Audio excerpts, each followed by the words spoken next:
What if you were the only survivor in a plane crash stranded in the Amazon rainforest? Sounds like a nightmare, doesn't it? Let's rewind to the fateful day of December 24, 1971. It was a day like any other, filled with the buzzing excitement of the holiday season. But for one flight, LANSA Flight 508, the day would end in a catastrophic disaster. This flight was carrying 92 passengers, including Juliane Koepcke, a 17-year-old high school senior from Deutsche Schule Lima Alexander von Humboldt. The plane was en route from the Museum of Natural History in Lima, Peru, to Panguana, a small city in the heart of the Amazon rainforest. Juliane was traveling with her mother to visit her father, renowned zoologist Hans-Wilhelm Koepcke, for the Christmas holidays. As the plane cruised at an altitude of 10,000 feet, a severe thunderstorm rolled in with no warning. The turbulence tossed the aircraft like a toy, and before anyone had time to react, a lightning bolt struck the plane. The last thing Juliane remembers is the chilling sound of the plane tearing apart, and then, she was free-falling through the sky, still strapped to her seat. The plane crashed into the unforgiving wilderness of the Amazon rainforest, and out of the 92 passengers on board, only one survived. Juliane Koepcke. She plummeted from the sky, strapped to her seat, and miraculously landed amidst the dense undergrowth of the jungle. Now, picture this. A 17-year-old girl, alone in one of the most hostile environments on Earth, with no survival training, no food or water, and no idea where she was. It's a scenario that could easily be the plot of a movie, but this wasn't a movie. This was real life. And Juliane was now alone, amidst the vast Amazon rainforest with no survival training.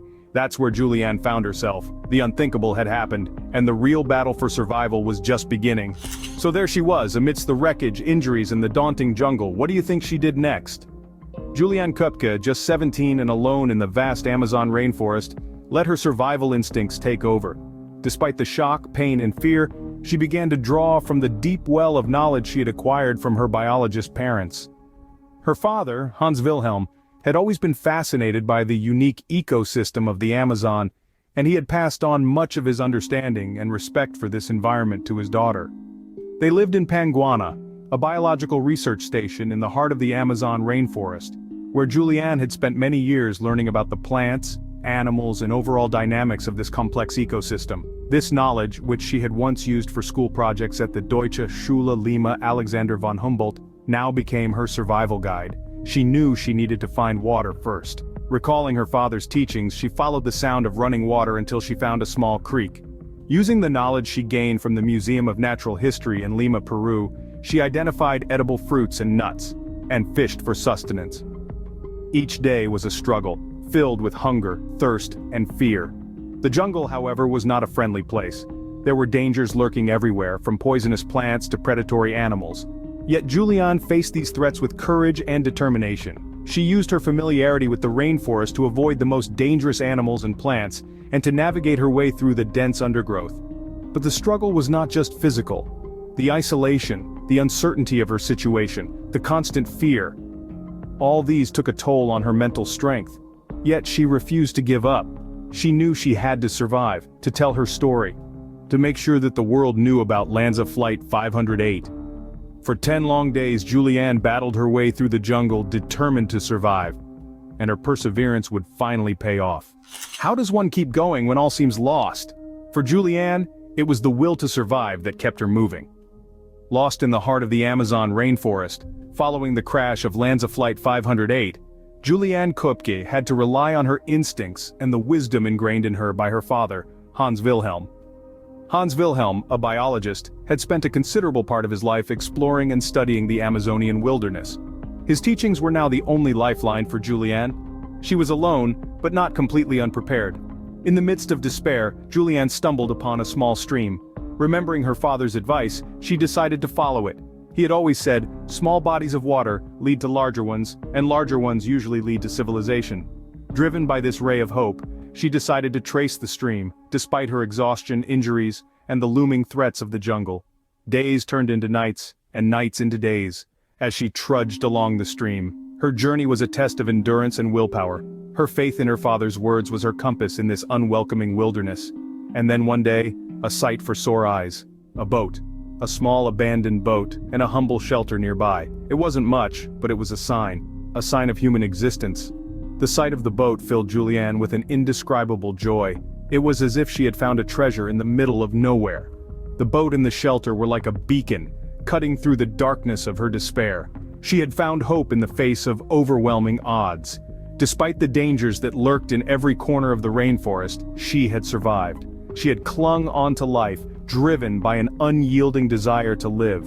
She had followed her instincts, trusted her father's wisdom, and it had led her to the brink of civilization. After what seemed like an eternity, Juliane finally found signs of human existence. Imagine the relief when Juliane heard human voices after days of isolation. Her ordeal was about to end. In the heart of the Amazon rainforest, local fishermen, accustomed to the harsh realities of the jungle, stumbled upon a sight that left them dumbfounded. A teenager, a girl, alone and battered, barely clinging to life. The sight of Juliane Koepcke in her dire state was a stark contrast to the untamed wilderness they were used to. These fishermen, whose lives were intertwined with the rhythm of the Amazon, were no strangers to the perils of the jungle. Yet, finding a young girl, a stranger to their world, surviving against all odds, was a revelation even for them. They knew they had to act fast if they were to save this unexpected guest from the clutches of the unforgiving forest. Without a second thought, they decided to take her to their village, the closest semblance of civilization.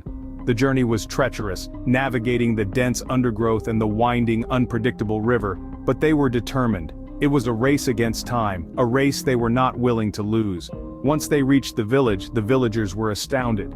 The story of Juliane's survival spread like wildfire, a tale of human resilience against nature's wrath.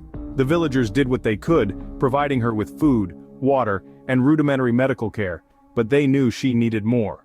Word of Juliane's condition reached the authorities, and soon, the drone of a helicopter could be heard over the cacophony of the jungle. She was airlifted to a hospital in Pucallpa, where she could receive the medical attention she desperately needed. It was there, amidst the sterile white walls of the hospital, far removed from the green expanse of the Amazon, that Juliane's ordeal finally came to an end. The girl who had fallen from the sky, who had fought against all odds, was safe at last. Juliane Koepcke's story is a testament to human resilience, but what can we learn from her extraordinary survival? Juliane's tale of survival is a remarkable one, a narrative that begins with the unimaginable, surviving a plane crash. And not just any plane crash, but Lanza Flight 508, which plummeted into the heart of the Amazon rainforest. From the wreckage, a 17-year-old Juliane emerged as the sole survivor. With only a small bag of candy for sustenance, she had to navigate her way through the dense, perilous undergrowth of the rainforest. But how did she manage this feat? The answer lies in her unique upbringing. Juliane was a student at the Deutsche Schule Lima Alexander von Humboldt, but her real education came from her parents, both renowned zoologists at the Museum of Natural History in Lima, Peru. From them, she gained an extensive knowledge of the Amazon rainforest, its flora and fauna, and how to survive in it. This knowledge, coupled with her unyielding determination and will to survive, saw her through those 11 grueling days in the jungle. The story of Juliane's survival didn't end in the Amazon. It continued to ripple through the world, touching hearts and inspiring minds. Her story has been retold in countless documentaries, books, and even a movie, Wings of Hope, by Werner Herzog. Her tale has been shared in classrooms, lecture halls, and living rooms across the globe, reminding us all of the incredible strength and resilience of the human spirit. But beyond the retellings, Juliane's story prompts us to reflect on our own resilience, to question how we would react in the face of adversity. Would we, like Juliane, find the strength to persevere? Would we hold on to hope, even in the direst of circumstances? Juliane Koepcke, a true survivor, showed us that even when faced with the most dire of circumstances, the human spirit can triumph.